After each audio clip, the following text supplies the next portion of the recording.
Kavalerijos atakas realią užnugarį išdėstytus artilerijos pozicijas.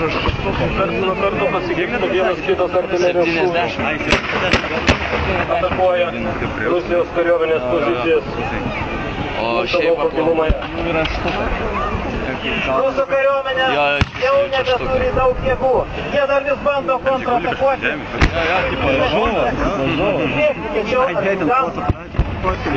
Bet atrodo... Žiūrėkite išsikrančias prancūzų kolonas, kas gali mums atsispirti. Priešas jau nusilpnintas.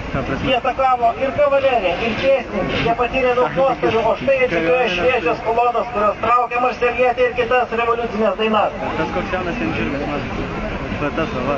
Kaip tik šio kulminacinių momentų iškyla esminiai klausimai, už ką aš kariauju ir už ką aš mirštu.